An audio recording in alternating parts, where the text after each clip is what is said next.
mileage tax and the dumbest bill in America. And we also have a daily Biden dumpster fire, which is just amazing.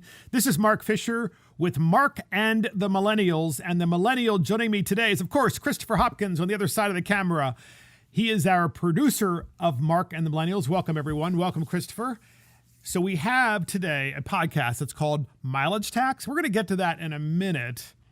But first, ladies and gentlemen, you are not going to believe what Joe Biden did and what he said when he was hosting Indian Prime Minister Modi at the White House. This is probably the ultimate Biden dumpster fire. I'm sure there will be even better ones in the future, but so far, this has got to be the ultimate, and you won't believe it.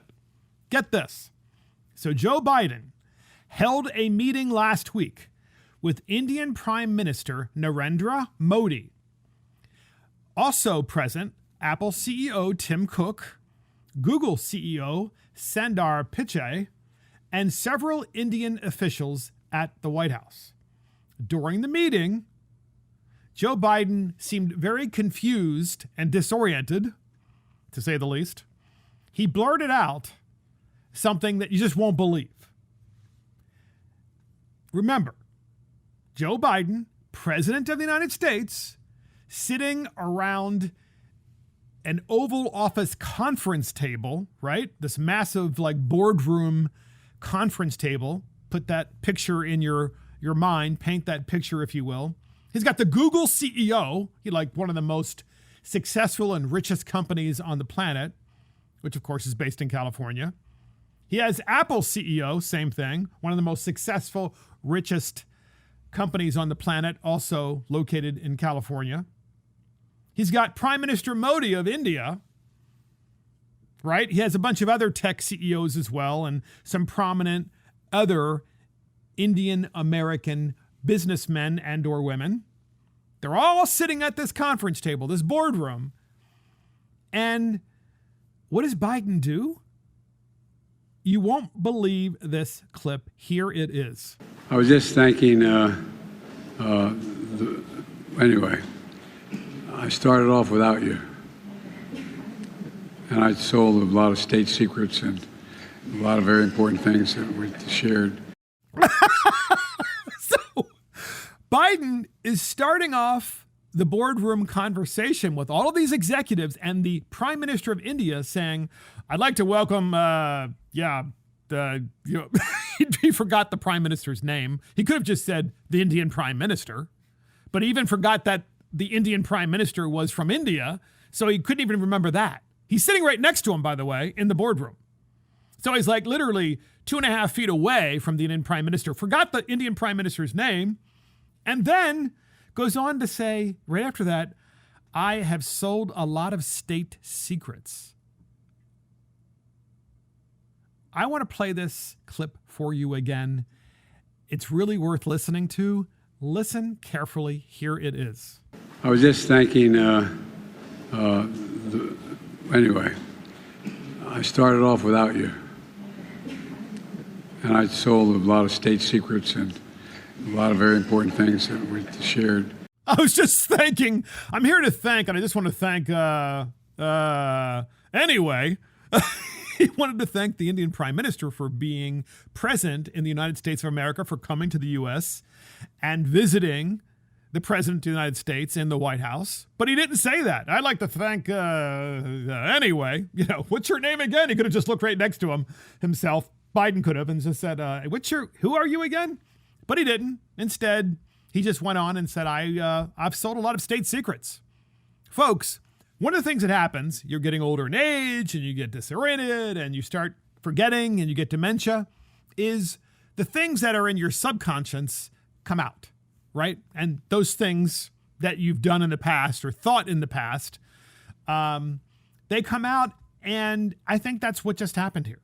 I've sold a lot of state secrets. Did he think he was in a deposition, Biden? Is that where did you think that he was in front of the Department of Justice and that they were questioning him, or the FBI? No, he was just with, the Google CEO and Apple CEO and other tech executives and the Indian Prime Minister. And he couldn't remember his name. I mean, folks, We do the Daily Biden Dumpster Fire for this reason. Initially, we thought the Daily Biden Dumpster Fire was just funny because, Biden clearly is not present in his job. There's someone else running the United States government. There's really a shadow presidency, which we've all thought for quite some time was Barack Obama. And we use the term shadow, meaning just that the person is running the presidency of the United States in the shadows, in the darkness. They don't want to be noticed. We're not referring to the color of his skin, just to make sure, because I know we've got a bunch of critics out there that would love to say something like that. It's not true. That's not what we're saying. We're saying a shadow presidency. You have a puppet, and in exchange of the puppet just being there and being an idiot, you're really running everything from behind the scenes. Well, that's Barack Obama. We used to think that was funny, and that Biden, of course, was just an idiot, and you could laugh at him. He would do stupid things, trip and so forth, which, you don't want the man to get hurt, okay? But it is kind of funny when this happens because he's forgetting to put one foot in front of the other. This, ladies and gentlemen, this is not funny. I mean, India is one of the most powerful emerging economies on the planet. And in addition to being one of the most powerful emerging economies on the planet, India also happens to be a neighbor of China's. And that's important because we want India to be our friend and we want them to be our ally. We want to work together with India. They are located in a very, very difficult part of the world. Could be a flashpoint in the world. Obviously, India and Pakistan have been at a truce for decades and decades. Pakistan would love to nuke India, and India in return doesn't think so much of Pakistan. And then you have China, also a bordering country, and you have to say to yourself, well, we really need to make sure that we treat the Indian Prime Minister well and that we at least remember his name or that he's from India. But Biden doesn't just do this. He says, I've sold a lot of state secrets. So has he sold them to India, or is he referring to the fact that he sold them to the Ukraine or to China or maybe even to Russia, and now he wants to sell some to India? So this used to be funny, the Daily Biden, and this still is. Obviously, there's a lot of humor here. We love to laugh at Mark and the Millennials. But the fact of the matter is, this is quite serious now. How could you be a Democrat, a rank and file Democrat in the United States of America, and look at this and think that this is okay, ladies and gentlemen? It's not. It's scary that we have a president of the United States that is at this level of dementia, which clearly he is. And so I have to think that Modi, by the way, when Biden was speaking and he said this, Modi had a big smirk on his face, like, oh my gosh, what an idiot. I mean, you could just see on Modi's face, like, we're dealing with someone who's a complete moron. And so Modi, I'm sure, is going to go back to India going, hey, President Modi, what do you think about that? How was that meeting with President Biden? It's like, well, it was really a non-meeting because everything I said to the President of the United States, I'm pretty sure, went in one ear and out the other, and nothing is going to come of it unless the shadow president of the United States is the person who is actually going to implement what we discussed, which is probably what's going to happen. The shadow president, of course, being Barack Obama, which I have said ad nauseum during this podcast for the last couple of years. And we all know it's true, of course. And so that's the Daily Biden Dumpster Fire. Next up, podcast listeners, we are calling this podcast Mileage Tax. Why are we calling this a mileage tax? And we've spoken about a mileage tax briefly before at Mark and the Millennials.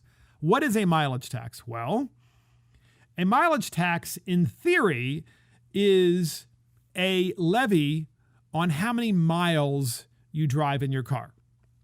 So right now, of course, with your car, you have a combustible engine car, you put gasoline in your car or diesel, and you drive. And when you buy the gasoline or diesel, you're paying taxes on the gasoline or diesel. You're paying not just a federal gas tax, but you're paying a piggyback tax, which is also a gasoline tax. I would imagine in some jurisdictions in the United States, you even have a local gas tax as well. In theory, those gas taxes are supposed to pay for the building of bridges and roads and the maintenance of those bridges and roads. Okay, follow me?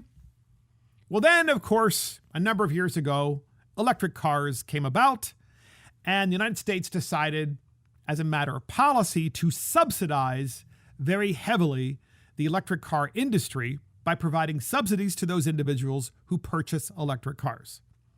So you have some takers, some early takers, and now the electric car business seems to be very much up and running. And I'm one of those persons that has always believed that if you want to buy an electric car, go buy one. If you want to buy a combustible engine car, buy one. All right? It should be up to you. You should not be forced to buy the one car or the other, just like you shouldn't be forced to buy one brand or another. It's a free country. And I think that's a pretty safe principle, right? It's a good principle to have. But they should also, in many respects, be treated fairly. And of course, the electric car people are like, oh, but combustible engine cars have an advantage because there are gas stations all over the United States. And they have an advantage over electric cars because electric cars don't have as many charging stations. Well, as you know, if you have an electric car and you are putting electricity inside of your car, many charging stations, depending on where you are, like a grocery store or an apartment building complex maybe, those places let you charge your car for free. You actually don't pay anything. I don't understand that, by the way, because obviously electricity costs money. But nonetheless, you're not paying for the fuel, if you will, that your car is using. Well, as a result of not paying a gas tax, since your car uses electricity and not gas, states are considering supplementing fuel taxes with tracking devices so that they can charge you per mile driven. Now, here is where this story kind of loses its muster, because I know a lot of combustible engine car drivers out there are going to say, well, that's great. It's about time electric cars pay their fair share of the roads and bridges in the United States of America, as well as in my state and in my community. They should pay some sort of tax to help pay, because after all, combustible engine cars pay a gas tax. Electric cars do not. There's only one problem. The states that are looking to implement these kinds of taxes are primarily, at the moment, they're discussing this, are the blue states, because the blue states are doubling down on not just subsidizing electric cars, but they're doubling down on forcing you to purchase an electric car, making it more expensive to register and to keep your combustible engine car. So they're kind of pushing you in the direction of getting an electric car, understanding that at some point there's not going to be enough money coming in from the gas tax to pay for roads and bridges and for the repair of them and to rebuild them and so forth. So you would think, oh, well, then the states are just going to, at least the blue states, are going to levy a tax, like a mileage tax, if you will, on electric cars. Think again. The blue states actually intend to levy a mileage tax on both kinds of cars. They're going to levy a mileage tax, that is their intent, on your combustible engine car and the electric car, whereby your combustible engine car would be paying a mileage tax and a gas tax, but the electric car would only be paying a mileage tax. It's the only way, by the way, that the blue state legislators can pass such a tax on electric cars, because they have adopted, the Democrat Party, the progressives, and the communists and the Marxists, and they're all the same at this point in the Democrat Party, they have adopted electric cars as a religion, right? Climate change, electric cars, it's the only way to go. You must buy an electric car. Well, how do you tell those people who are part of your religion that now they have to pay a mileage tax on their electric cars? You can't, unless you justify it by saying, well, we're going to make the combustible engine cars pay too. That's exactly what they intend to do, they being the state legislators in these blue states. So why does this matter? Well, it matters, ladies and gentlemen, because You would be paying taxes twice if you own a combustible engine car, number one, but it matters for an even deeper reason. How do you determine how many miles someone drives? So you get in your car, you start driving. How does a state know how many miles you've driven? Do you self-report? Of course not. They're not going to let you self-report. Remember, the individuals who run the blue states are statists. They're all in on state-controlled economies. They're all in on Marxism. So the only way they will allow a mileage tax, and one of the reasons they want a mileage tax on all cars, both electric and combustible engine cars, is so they can track your mileage. But wait a minute. If you track someone's mileage, can't you also track their location? Can't you also track where they're stopping and likely where they're shopping? Likely who their friends are? Of course you can. So, in headline news, USA, despite privacy concerns and dysfunctional models, some states are determined to replace gas taxes with taxes for every mile driven. But they're not going to replace gas taxes. They're going to add the mileage tax to the gas tax, a model that requires tracking devices to monitor the movement of citizens. Evan Burrows has spent 8 years touting the virtues of an Oregon pilot program charging motorists by the distance their vehicle travels rather than the gas it guzzles. Yet his mother still hasn't bought in. Margaret Burrows, 85, said she has no intentions of inserting a tracking device on her Nissan Murano to record the miles she drives to get groceries or to attend needlepoint meetings. Or here's one, you're attending church, right? What can government not find out about you if they have a tracking device on your car? Ladies and gentlemen, they can also decide that if you have a combustible engine car and you're paying the gas tax and you're paying the mileage tax and they're tracking you with these devices because they've installed the device in your car, they can also say, you know what? You're just driving too darn much in your combustible engine car. We're now going to charge you a third tax, which is a carbon tax. We're going to keep adding taxes until we make you bankrupt or until you decide to get rid of your combustible engine car and purchase an electric car, in which case we're still tracking you. We still know where you're going. And who knows, maybe eventually we could tax you even more based on where you shop or where you go to church or where you practice your religion, period, or who your friends are. Look, I know what you're saying. Mark, that would never happen. Really? Really? Do you really trust government to track your car about everywhere you go? And I know what you're going to say. Government can already track you. The government actually needs to get a warrant to track you. So this would be warrantless tracking. They're going to know exactly where else. Oh no, government's not tracking really where you're shopping and so forth, or where you're practicing your religion or so forth. What they're really doing is they're just, trying to figure out how many miles you drive to collect taxes from you. They're going to tax per mile driven. We all know that's not where this stops, ladies and gentlemen. Blue states have no intention of stopping at just charging you a per mile tax. Of course not. They're going to use this for Big Brother purposes to completely and utterly monitor every movement that you have. So the mileage tax, ladies and gentlemen, is really just a ruse for tracking cars. Yes, to be fair, it's to try to push you out of your combustible engine car. But at the same time, it's a justification. And some might say, oh, it's a good justification because at least you're paying some sort of tax for your electric car because right now you're not paying anything. Well, here's an idea.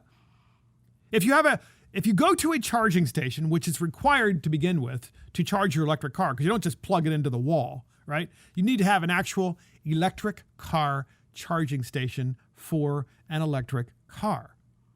And on those particular circumstances, when you are plugging your car into the electric car charging station, that is the point when you should be charged a tax for the electricity that you use, so that it can be used, those taxes, to help pay for roads and bridges. And that would be a sense of fairness with combustible engine cars.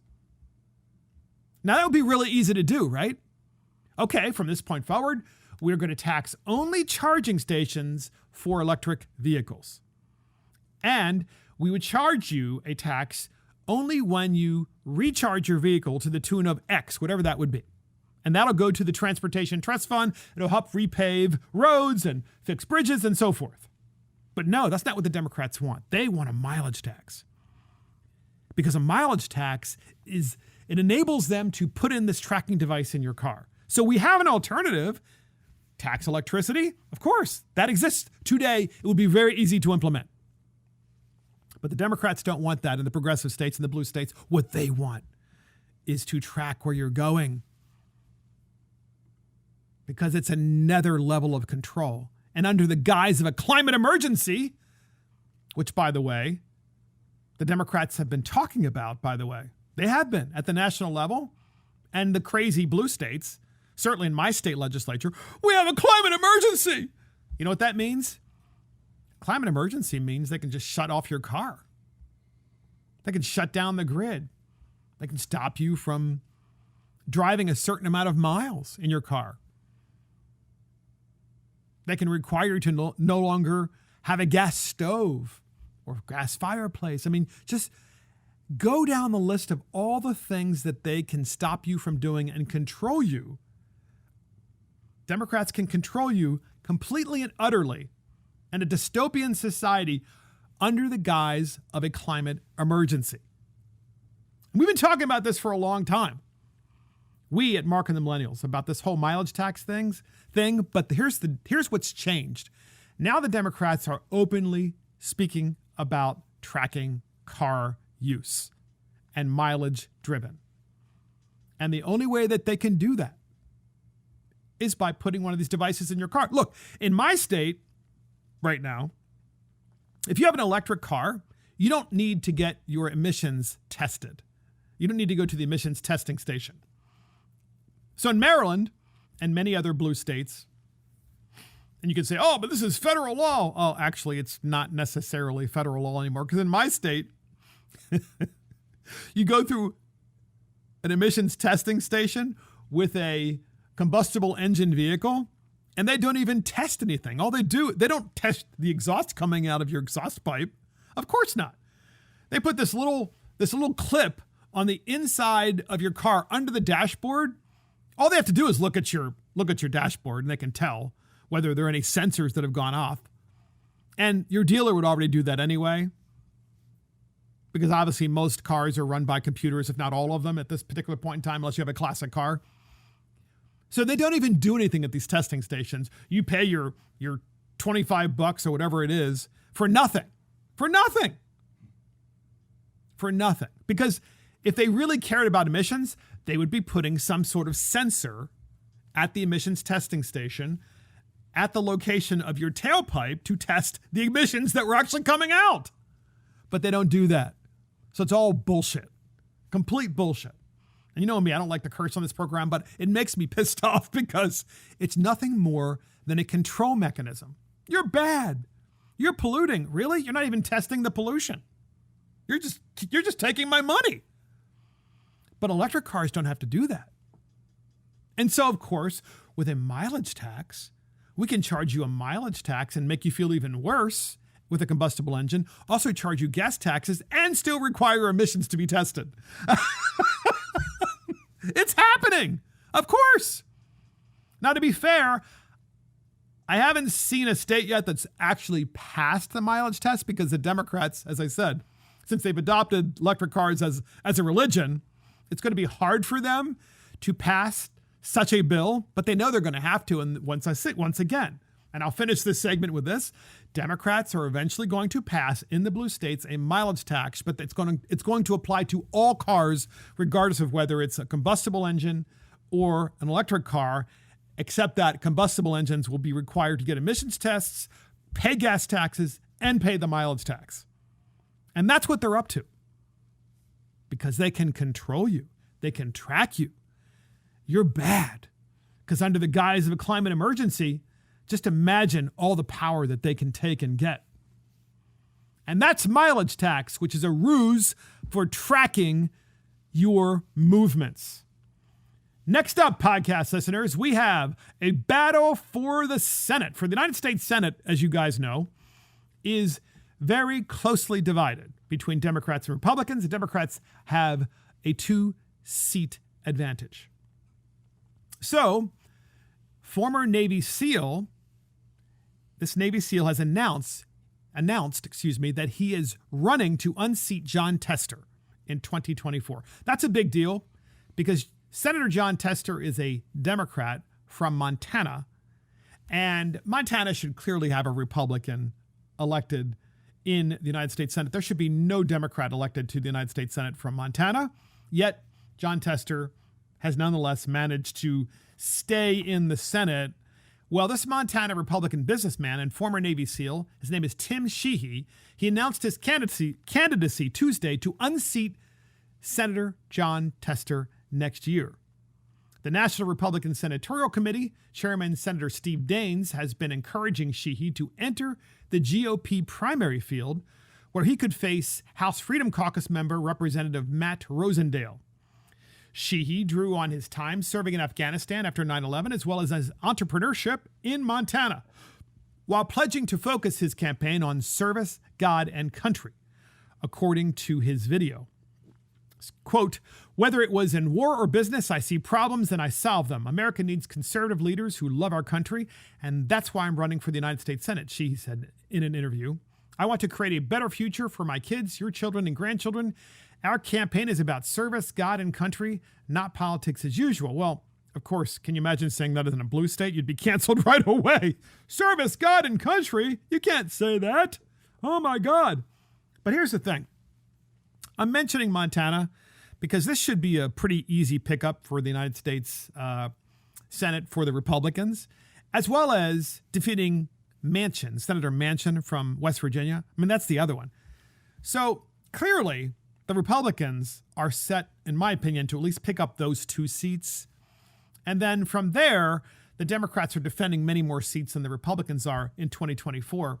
And this is why it's so important the Republicans elect a very good presidential candidate that lifts people up in those Senate races and congressional races during the overall presidential contest, lifts them up so that he has coattails, or that she has coattails, and lifts up all those candidates and brings them across the finish line so that the Republicans maintain control of the United States House of Representatives. And at the same time, they do what?